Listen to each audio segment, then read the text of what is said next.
ایک گاؤں میں ایک باپردہ خاتون رہا کرتی تھی۔ اس کی ڈیمانڈ یہ تھی کہ شادی اس سے کرے گی جو انہیں باپردہ رکھے گا۔ ایک نوجوان اس شرط پر نکاح کے لیے رضامند ہو گیا۔ دونوں کی شادی ہو جاتی ہے۔ وقت گزرتا رہتا ہے، یہاں تک کہ ایک بیٹا پیدا ہو جاتا ہے۔ ایک دن شوہر کہنے لگا کہ میں سارا دن کھیتوں میں کام کرتا رہتا ہوں، کھانے کے لیے مجھے گھر آنا پڑتا ہے، جس سے وقت کا ضیاع ہوتا ہے۔ تم ایسا کرو کہ تم مجھے کھانا کھیتوں میں پہنچا دیا کرو۔ بیوی راضی ہو گئی۔ وقت گزرتے گزرتے ایک اور بیٹا بھی پیدا ہو گیا، جس پر شوہر کہنے لگا کہ اب گزارا مشکل ہے، تمہیں میرے ساتھ کھیتوں میں ہاتھ بٹانا پڑے گا۔ یوں وہ باپردگی سے نیم بے پردگی پر پہنچ گئی، اور تیسرے بیٹے کی پیدائش پر اس کا شوہر مکمل بے پردگی تک اسے لے آیا۔ وقت گزرتا رہتا ہے، یہاں تک کہ اولاد جوان ہو جاتی ہے۔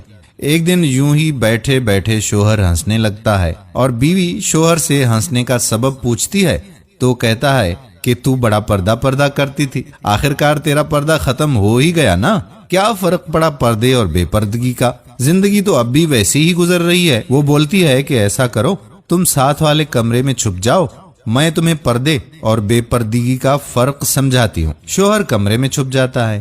عورت اپنے بال بکھیرے رونا پیٹنا شروع کر دیتی ہے۔ پہلے بڑا بیٹا آتا ہے، رونے کا سبب پوچھتا ہے تو وہ کہتی ہے کہ تیرے باپ نے مارا ہے۔ بڑا بیٹا ماں کو سمجھاتا ہے کہ اگر مارا ہے تو کوئی بات نہیں ہے، وہ آپ سے محبت بھی تو اتنی کرتے ہیں نا، آپ کا خیال بھی رکھتے ہیں۔ وہ سمجھا بجھا کر وہاں سے چلا گیا۔ عورت پھر سے رونے کی ایکٹنگ کرنے لگی اور منجلے بیٹے کو بلا کر بتاتی ہے کہ تیرے باپ نے مجھے مارا ہے۔ منجلا بیٹے کو غصہ آتا ہے، وہ باپ کو برا بھلا کہتے ہوئے ماں کو سمجھا بجھا کر چپ کروا کر وہاں سے چلا جاتا ہے۔ آخرکار عورت یہی ڈرامہ چھوٹے بیٹے کے سامنے بھی کرتی ہے۔ چھوٹا بیٹا تو غصے سے آگ بگولا ہو جاتا ہے اور زور زور سے گالیاں بکتے ہوئے ڈنڈا اٹھاتا ہے اور کہتا ہے کہ ابھی باپ کی خبر لیتا ہوں۔ پھر وہ عورت شوہر کو باہر بلاتی ہے اور بلا کر بولتی ہے کہ پہلا میرے پردے کے وقت میں پیدا ہوا تھا تو اس نے تیرا بھی پردہ رکھا،